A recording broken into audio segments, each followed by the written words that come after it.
അപ്പോൾ നമ്മളിത് 10 head ക്ലോക്കിയാണ്. 10 head ക്ലോക്കിൻ്റെ block ഫിഗറാണ് ഇപ്പോൾ നമ്മൾ വരച്ചിരിക്കുന്നത്. ഇനി നമുക്ക് ഇതിനൊന്ന് ഷേപ്പ് ചെയ്ത് കൊടുക്കാം. എങ്ങനെയാണ് നമുക്ക് ഒന്ന് ഈ ഒരു സ്ട്രക്ചർ ഒരു ബോഡി ഷേപ്പ് ആക്കി കൊടുക്കുക എന്നുള്ളതാണ് നോക്കണം. ഒരു ഫീമെയിൽ ക്ലോക്കിയാണ് കേട്ടോ അത്.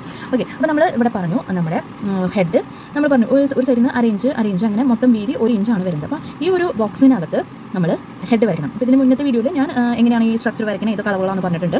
അപ്പോൾ ഈ ഒരു വീഡിയോയിൽ നമ്മൾ ഇതിനെ ഷേപ്പ് ചെയ്യാൻ പോവാണ്. അപ്പോൾ നമ്മുടെ ഹെഡ് എന്നുള്ള പാട്ട് നമ്മൾ ജസ്റ്റ് നമ്മൾ ലൈറ്റായിട്ട് ഈ ബോക്സ് വരയ്ക്കാൻ പറഞ്ഞിട്ട് കുറച്ച് കഴിയുമ്പോൾ നിങ്ങൾക്ക് ഓട്ടോമാറ്റിക്കലി കിട്ടണം. അപ്പോൾ അതിൻ്റെ ഏറ്റവും കൂടുതൽ ഈ സെൻറ്റർ പോർഷൻ ആയിരിക്കും, അല്ലെങ്കിൽ ഈ ഒരു ഭാഗത്തായിരിക്കും നമ്മുടെ അതായത് ഈ നെറ്റിയുടെ ഒരു പോർഷൻ ആയിരിക്കും ഏറ്റവും കൂടുതൽ അല്ലേ, ചീക്കിനേക്കാളും ചിലർ ചീക്ക് ഇവിടെ ഒതുങ്ങിയിരിക്കും. അപ്പോൾ ഒരു ഈ നെറ്റി ഒരു ഷേപ്പ് ആയിരിക്കും കൂടുതൽ. അപ്പോൾ അവിടെ ആയിരിക്കും ഫുൾ കവർ ചെയ്ത് വരുന്നത്.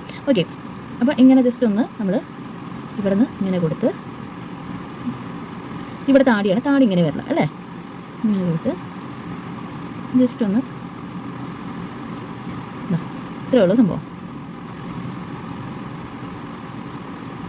അതായത് ഇവിടെ ഒന്ന് ഒതുങ്ങി, കവള് താടിയുടെ അവിടെ കുറച്ചൊന്ന് ഒതുങ്ങി, ഇവിടെ കുറച്ച് ബ്രോഡായിട്ട് ഇവിടെയാണ് കുറച്ച് വീതി കൂടുതലുണ്ട്, ഇവിടെ ഒതുങ്ങി ഇങ്ങനെ വേണം വരാനായിട്ട്. ഓക്കെ, ഇതിൻ്റെ പുറത്തേക്കാണ് മുടി വരും. അപ്പോൾ ഫ്രണ്ട് ഇങ്ങനെയൊക്കെ മുടി കൊടുക്കാം. അത് കഴിഞ്ഞ് ബാക്കി മുടികൾ വരുന്നത് പുറത്തേക്കായിരിക്കും. ഓക്കെ, അപ്പോൾ ഏകദേശം ആയി കിട്ടുന്നത് വെച്ചാൽ ഇനി നെക്കാണ്. നെക്ക് നമ്മൾ ഇവിടുന്ന് 4 ഇഞ്ചാന്ന് പറഞ്ഞു, ഇവിടെയും 4 ഇഞ്ച്. അതിനൊപ്പം തന്നെ നമ്മൾ ഷോൾഡർ പറഞ്ഞിട്ട് ഷോൾഡർ ഒരു സൈഡിലേക്ക് 1 ഇഞ്ചാന്ന് പറഞ്ഞിട്ട്. അപ്പോൾ മെയിനായിട്ട് നമ്മൾ ശ്രദ്ധിക്കേണ്ട ലൈൻസ് എന്ന് പറഞ്ഞു കഴിഞ്ഞാൽ ഈ ലൈൻ ശ്രദ്ധിക്കണം, ഈ ഒരു ഷോൾഡർ ലൈൻ. കാരണം ഈ ഷോൾഡർ ലൈൻ ഇങ്ങനെ നിൽക്കുന്നത് നമുക്ക് കുറച്ച് ഇങ്ങനെ ചെരിച്ച് കൊടുക്കും. അപ്പോൾ ഈ ബോഡി പോസ്റ്റർ ഷോൾഡർ ഇങ്ങനെ ഒരു സൈഡ് പൊങ്ങി ഒരു സൈഡ് ചെരിഞ്ഞ് നിൽക്കുന്ന ഒരു പോസ്റ്റർ കിട്ടും ഈ ഷോൾഡറിൻ്റെ അവിടെ. അപ്പോൾ അങ്ങനെ അത് ചെയ്യുമ്പോൾ ഓട്ടോമാറ്റിക്കലി നമ്മുടെ ഈ വേസ്റ്റ് ലൈനിൻ്റെ അവിടെയും നമ്മൾ ഈ ഒരു ഭാഗം നമ്മളിത് പറഞ്ഞു ഒരു സൈഡിലേക്ക് 1/2 ഇഞ്ചാന്ന് പറഞ്ഞിട്ടുണ്ട്. അപ്പോൾ ആ പോർഷനും ഈ സ്ട്രേറ്റ് ലൈൻ എന്നുള്ളത് അതുപോലെ തന്നെ ഒന്ന് ചെരിച്ച് കൊടുക്കണം. അതുപോലെ അടുത്ത ലൈൻ എന്ന് പറയുന്നത് ക്രോച്ച് ലൈൻ്റെ അവിടെയാണ്. അപ്പോൾ അതും ശരിക്കാണെങ്കിൽ ഈ ഒരു ലൈൻ ഇതും അങ്ങനെ ചെരിച്ച് കൊടുക്കണം. ഇതും ഒരു സൈഡിലേക്ക് നമ്മൾ പറഞ്ഞു എത്രയാണുള്ളത്. അപ്പോൾ അതും അതുപോലെ ചെരിച്ച് കൊടുത്താൽ അങ്ങനെ പോസ്റ്റർ നമുക്ക് ചെരിഞ്ഞ ഒരു പോസ്റ്റർ കിട്ടും. ഓക്കെ, അപ്പോൾ ഈ ലൈൻസ് നമ്മൾ ശ്രദ്ധിക്കണം. അപ്പോൾ ആ ലൈൻസ് നമ്മൾ എങ്ങനെ നീക്കുന്നു അതിനനുസരിച്ച് നമുക്ക് അവിടെ ഷേപ്പ് ചെയ്ത് കൊടുക്കാനും അതുപോലെ തന്നെ നമ്മുടെ ആ ഒരു ബോഡി സ്ട്രക്ചറായി മാറ്റാനും പറ്റും. അപ്പോൾ ഇത് നമ്മൾ പറഞ്ഞു നമുക്ക് ഇനി നെക്ക് ഒന്ന് ജസ്റ്റ് വരച്ച് കൊടുക്കും. അപ്പോൾ ഇതാണ് നമ്മുടെ സ്ട്രക്ചർ ലൈൻ. ഇനി നമ്മൾ കഴുത്ത് ഇവിടെ നിന്ന് കയറിയിരിക്കും, ഒന്ന് ഇത്തിരി കൊടുത്ത് നമ്മളിതാ ഇങ്ങനെ ഒന്ന് ജസ്റ്റ് കഴുത്ത് കൊടുത്തു. ഇനി എന്താണ് നമുക്ക് ഈ ഷോൾഡർ നമുക്ക് ഇവിടെ വന്ന് ഇതല്ലല്ലോ ഇങ്ങനെയല്ലേ വരുന്നത്, ഷോൾഡർ ഇതാണ് നമ്മൾ കൊടുത്തു.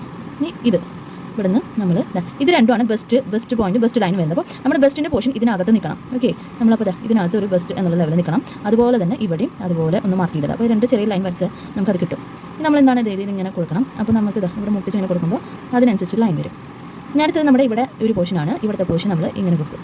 ഓക്കെ, നമ്മൾ ഇവിടം വരെ എത്തി, ഒരു സൈഡ് ഇവിടം വരെ എത്തിയല്ലോ. ഇനി ഇത് കഴിഞ്ഞു. ഇത് നമ്മുടെ ക്രോച്ച് ലൈനാണ്. ക്രോച്ച് ലൈൻ എന്ന് പറഞ്ഞാൽ നിങ്ങൾക്ക് അറിയാലോ, ക്രോച്ച് പോയിന്റ് എന്ന് പറഞ്ഞാൽ അറിയാലോ. അപ്പോൾ അവിടെ നമ്മളിങ്ങനെ നമുക്കറിയാം ഒരു ചെറിയൊരു ഷേപ്പ് നമ്മളിങ്ങനെ കൊടുത്ത് ലൈറ്റായിട്ട് കൊടുത്തിട്ട് ഞാൻ നിങ്ങൾക്ക് ഡാർക്കായിട്ട് കാണിച്ചു തരുന്നത് നിങ്ങൾക്ക് വരയ്ക്കാനും കാണാനും എളുപ്പത്തിനാണ്. നമ്മൾ ജസ്റ്റ് കൊടുത്തിട്ടു. അപ്പോൾ നമുക്ക് ഇവിടെ നിന്ന് ഇങ്ങനെ ഷേപ്പ് കൊടുത്ത് ഇവിടെ നിന്ന് ഇങ്ങനെ വന്ന് ഇവിടെ ഓക്കെ ഒരു ഹിപ്പായി തയ്യായി അല്ലേ. ഓക്കെ, റെഡി ആയില്ലേ. ഇനി അതുപോലെ തന്നെ ഇപ്പുറത്തെ സൈഡും കൊടുക്കണം കേട്ടോ.